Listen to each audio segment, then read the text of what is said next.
Hello जी, कैसे हो आप सभी? मैं उम्मीद करता हूँ आप सभी अच्छे और बेहतर अवस्था में हो। आज का जो हमारा टॉपिक है वो साइमन कमीशन को लेकर है और नेहरू रिपोर्ट को लेकर है और पूर्ण स्वराज जो complete independence first time Congress ने रखा था लक्ष्य उसको लेकर है। ठीक है, ये इन तीनों पे भी बहुत डायरेक्ट और इनडायरेक्ट क्वेश्चन बनते हैं, आपके लिए इंपॉर्टेंट है तो शुरू करते हैं। जो साइमन कमीशन है ये मैंने बताया था आपको कि 1919 का जो एक्ट आया था, 1919 का भारत सरकार अधिनियम, उसके सुधारों की समीक्षा हेतु बनाया गया था। यानी जो साइमन कमीशन आया था वो इसलिए आया था कि जो 1919 का एक्ट था, भारतीय उससे कितने संतुष्ट हैं और आगे उनको संतुष्ट करने के लिए क्या किया जाना चाहिए, और जो भारतीयों की मांगे बढ़ रही थी आंदोलन के कारण, उनको किस तरह से कंप्लीट किया जाना चाहिए। और इसे मेनली भारतीय संविधान बनाने के लिए भेजा गया था। यानी एक ऐसा संविधान बनाया जाए जिससे सभी भारतीय एकमत हो जाएं। ये काम किया गया था किसके द्वारा? साइमन कमीशन के द्वारा। तो 1919 का जब ये अधिनियम था ये असफल माना गया भारतीयों के द्वारा, तो फिर ये मान लो साइमन कमीशन को भेजा गया था।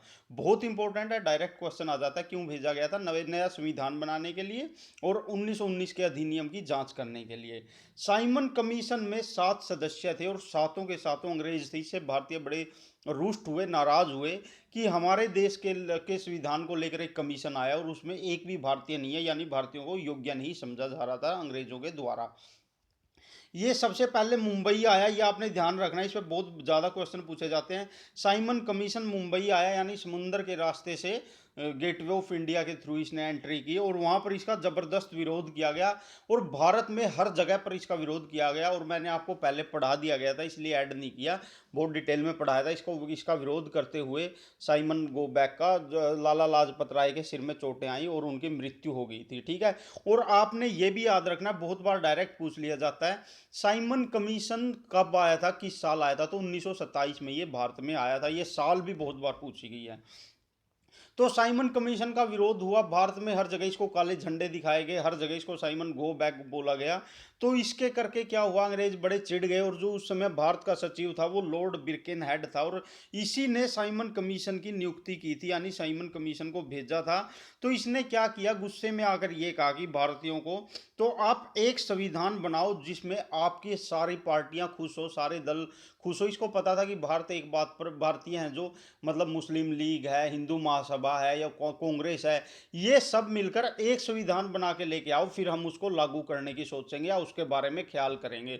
तो इसने चुनौती दी, एक तरह से चैलेंज दिया इंडियन को कि आप एक ऐसा संविधान बनाओ कि हम उसको मान लें, लेकिन एक शर्त रखी कि सभी पार्टियां, सभी दल जो भी भारत के हैं उस पर राजी होने चाहिए।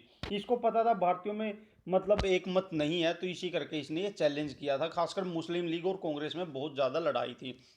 मैंने फोटो डाला है, देखिए, ये साइमन गो बैक, इसको हर जगह ऐसे ही झंडे दिखाए गए और ये वापिस होकर चला गया। इससे फिर बिरकेन हेड ने नए संविधान बनाने की चुनौती दी भारतीयों के द्वारा, जो कि भारतीयों के सदस्यों द्वारा बनाया जाए और हर पार्टी को मंजूर हो। तो दिसंबर 1927 में क्या होता है, कांग्रेस का वार्षिक अधिवेशन होता है।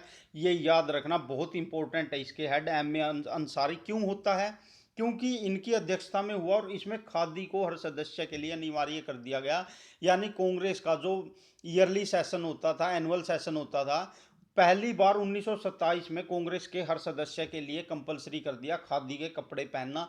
ये डायरेक्ट पूछ लेंगे, हर कांग्रेस सदस्य के लिए खादी पहनना कब अनिवार्य किया गया? तो 1927 में। और इसकी अध्यक्षता कौन कर रहे थे? एम ए अंसारी कर रहे थे।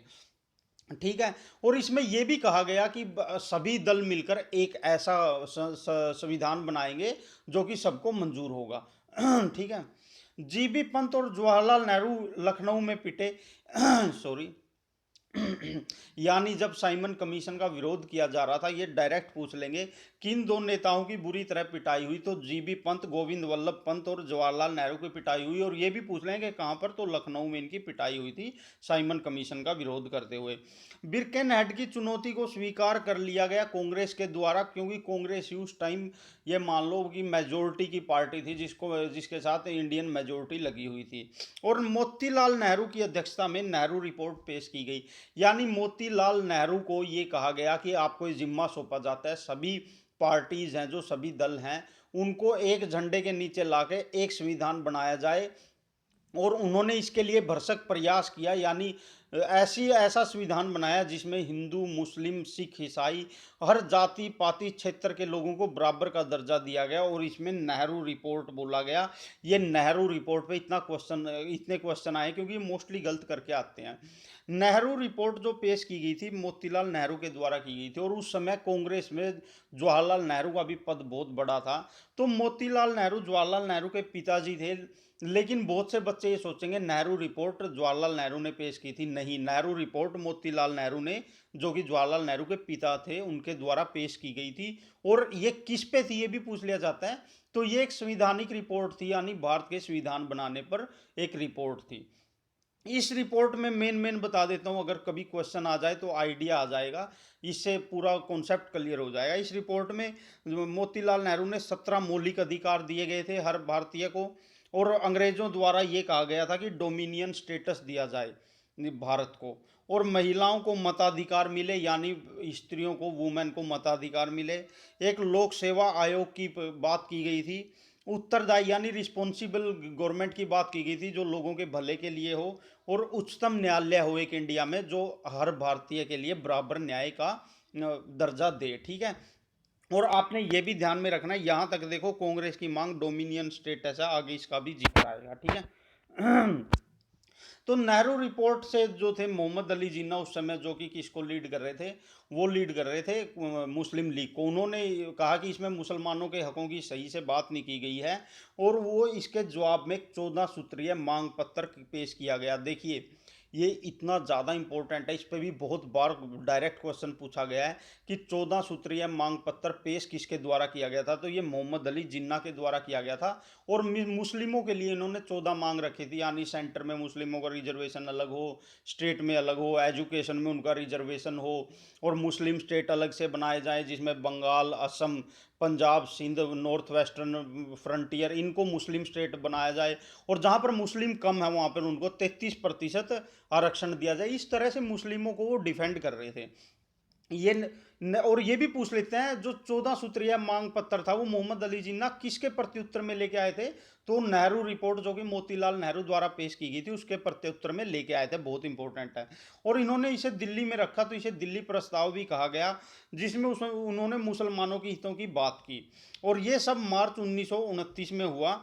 और इस पर क्या होता है, फिर असहमति रहती है, यानी ना तो वो नेहरू रिपोर्ट पर मांगते हैं और ना ही वो इसकी जिन्ना की 14 सूत्रीय मांग पत्र पर मानते हैं, यानी एक संविधान बनने पर सहमति नहीं बन पाती है। नेहरू रिपोर्ट भी मोतीलाल नेहरू की, उस पर भी सभी दल सहमत नहीं होते हैं।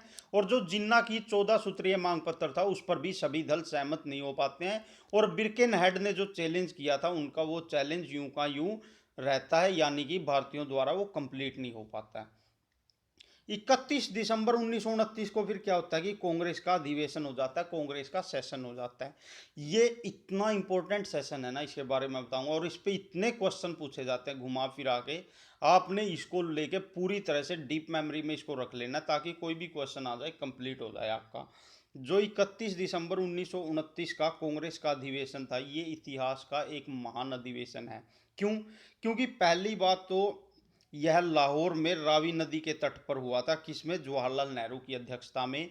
ये क्यों इंपॉर्टेंट है? जवाहरलाल नेहरू उस समय एक यंग पर्सनैलिटी थे, और उससे पहले किसी भी यंग को कमान नहीं सौंपी गई थी कांग्रेस की। तो फर्स्ट टाइम किसी यंग को कमान सौंपी गई थी कांग्रेस की।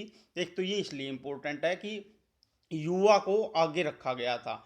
और ये काम सिर्फ और सिर्फ गांधी ने अपने बेस पे किया था, बाकी पूरी कांग्रेस नेहरू के प्रतिनिधित्व का विरोध कर रही थी, उनकी अध्यक्षता का विरोध कर रही थी कि ये युवा है और अच्छे से मैनेज नहीं कर पाएंगे। लेकिन देखिए क्यों इतिहास में दर्ज हो गया। लाहौर अधिवेशन कहाँ पर हुआ 1929 में? तो याद रखना, तो लाहौर में हुआ। और किस जगह पर? रावी नदी के तट पर। यह भी पूछ लिया जाता है कि लाहौर अधिवेशन किस नदी के तट पर हुआ, तो रावी नदी के तट पर। और जवाहरलाल नेहरू द्वारा पूर्ण स्वराज की घोषणा की गई, ये देखो इसलिए इंपॉर्टेंट है। इससे पहले आपने जहां भी देखा साफ बोला गया डोमिनियन स्टेटस, यानी ऊपर जो सेंटर में बैठेंगे, कौन बैठेंगे? अंग्रेज। और स्टेट में जो बैठेंगे वो भारतीय बैठेंगे। ये होता है डोमिनियन स्टेटस, यानी डोमिनियन करना, यानी कि एक जगह पे प्रभुत्व दिखाना। यानी प्रभुत्व सेंटर में अंग्रेजों का, और जो स्टेट में होगा वो किसका होगा? वो होगा भारतीयों का। लेकिन पहली बार लाहौर अधिवेशन में जवाहरलाल नेहरू नेहरू द्वारा पूर्ण स्वराज, कंप्लीट इंडिपेंडेंस, यानी हमें पूरी आज़ादी चाहिए, स्टेट में भी सेंटर में भी अंग्रेजों का राज पूरा खत्म चाहिए। तो इसी करके 1929 का लाहौर अधिवेशन बहुत इंपॉर्टेंट है, इससे जुड़ा हुआ एक फैक्ट इंपॉर्टेंट है। इसमें क्या हुआ कि फिर जवाहरलाल नेहरू एक कदम और आगे चले गए। उन्होंने कहा कि हम हमारी नज़र में आज के दिन हमारा देश आज़ाद हो गया और हम क्या करेंगे, 26 जनवरी को स्वतंत्रता दिवस मनाने की भी घोषणा की, यानी हर साल 26 जनवरी को हर भारतीय स्वतंत्रता दिवस मनाएगा। ये भी बहुत ज़्यादा इंपॉर्टेंट है। और अभी 26 जनवरी को इंडिपेंडेंस डे मनाया जाता है, और रिपब्लिक डे, सॉरी, गणतंत्र दिवस मनाया जाता है, यानी रिपब्लिक डे। लेकिन उस समय पे हमारा देश आज़ाद नहीं हुआ था, वो तो बाद में 15 अगस्त 1947 को हुआ। तो उस समय पे 26 जनवरी को ही स्वतंत्रता दिवस घोषित किया गया, यानी इंडिपेंडेंस डे, स्वतंत्रता दिवस जो घोषित किया वो 26 जनवरी को ही घोषित किया गया। और ये बोला गया जवाहरलाल नेहरू के द्वारा कि हर भारतीय अपने मन में आज़ाद हो चुका है और वो 26 जनवरी को भारत का स्वतंत्रता दिवस मनाएगा। इस करके ये बहुत ज़्यादा इंपॉर्टेंट है। और रावी नदी पर तिरंगा झंडा फहराया गया, ये भी देखिए, ये भी पूछ लेंगे, तिरंगा झंडा कंप्लीट इंडिपेंडेंस के भाषण के दौरान कहाँ पर पहली बार फहराया गया, लाहौर में रावी नदी के तट पर, वो भी आधी रात्रि को, यानी 12 बजे के बाद, यानी 12 बजे के 1 मिनट पे। बहुत ही ऐतिहासिक था ये समय। इनकलाब जिंदाबाद के नारे लगाए गए पूरी कांग्रेस के द्वारा, और कांग्रेस का लक्ष्य पूर्ण स्वराज यानी पूर्ण आज़ादी रखा गया। मैंने पहले ही आपको कहा था, इस पर ध्यान रखना इंपॉर्टेंट है। ये देखिए, ये यहाँ पर मैंने फोटो डाली है कंप्लीट इंडिपेंडेंस का, पूर्ण आज़ादी का, संपूर्ण आज़ादी का, ये यहाँ पर लेक्चर दे रहे हैं। और इन्होंने यहाँ पे घोषित किया था कि हम आज से पूरी तरह से आज़ाद हैं और 26 जनवरी को हमारा आज़ादी दिवस, स्वतंत्रता दिवस मनाया जाएगा हर साल। दिसंबर 1929 में जवाहरलाल नेहरू को कांग्रेस का अध्यक्ष बनाना, युवाओं को भारतीय आज़ादी में मौका देना था। ये मैं बता चुका हूँ पहले ही। समाजवाद को वैज्ञानिक ढंग से प्रस्तुत करने वाले एकमात्र स्वतंत्रता सेनानी जवाहरलाल नेहरू थे। जो जवाहरलाल नेहरू थे ना, वो समाजवाद में बिलीव करते थे, और उन्होंने कहा था मैं राजा महाराजाओं की सत्ता में विश्वास नहीं करता, मैं पुरातन पंथी या सामंतवादी या पाखंड में, मंदिरों में विश्वास नहीं करता, ना ही मस्जिदों में करता, ना चर्च में, ना गुरुद्वारों में। मेरा विश्वास है आम लोगों में, भारतीय जनता में और समाजवाद में। और मेरा विश्वास है पढ़ाई में, एजुकेशन में, तरक्की में, हॉस्पिटैलिटी में। पूरी तरह से ये आम जनमानस जो था, आम भारतीय था, उसकी तरक्की पर और सबको बराबरी का दर्जा देकर, इक्वालिटी को का दर्जा देकर, ये पूरी तरह से साइंस एंड टेक्नोलॉजी पे बिलीव करने वाले इंसान थे। इनकलाब जो जिंदाबाद का नारा बहुत बार हिस्ट्री में चर्चा हो चुकी है पिछले कई लेक्चर में, ये नारा बेसिकली मोहम्मद इकबाल के द्वारा इजाद किया गया था। यानी इनकलाब जिंदाबाद का नारा सबसे पहले, या ये इसका जो ओरिजिन हुआ था, ये याद रखना बहुत इंपॉर्टेंट है, क्योंकि पूरी मॉडर्न हिस्ट्री में इसका अपना एक महत्व है, बहुत इंपॉर्टेंट क्वेश्चन बनता है। तो ये इनकलाब जिंदाबाद का नारा किसके द्वारा ओरिजिन किया गया था या किसके द्वारा इजाद किया गया था, तो ये मोहम्मद इकबाल के द्वारा इजाद किया गया था। और इन्होंने एक और बहुत ही महत्वपूर्ण गीत गाया था, जो आज भी मतलब गुनगुनाया जाता है, सारे जहां से अच्छा हिंदुस्तान हमारा, गीत भी मोहम्मद इकबाल ने ही गाया था। सॉरी, ये नहीं काट लेना, ये नहीं, गलती से लिखा गया। जो सारे जहां से अच्छा हिंदुस्तान हमारा गीत है, ये भी मोहम्मद इकबाल की ही रचना है, मोहम्मद इकबाल ने ही इसे गाया था, सारे जहां से अच्छा हिंदुस्तान हमारा। और एक और बात, इसी समय 1929 में सुभाष चंद्र बोस और जवाहरलाल नेहरू ने मिलकर भारतीय स्वतंत्रता लीग यानी इंडियन इंडिपेंडेंस लीग की स्थापना की थी 1929 में, सुभाष चंद्र बोस और जवाहरलाल नेहरू के द्वारा, कि हम अब आज़ादी ले चुके हैं। ठीक है, तो ये था आज का हिस्ट्री का लेक्चर। मैं उम्मीद करता हूँ आप सभी को पसंद आया होगा। मेरे टेलीग्राम चैनल को ज्वाइन कर लीजिएगा। जय हिंद, जय भारत।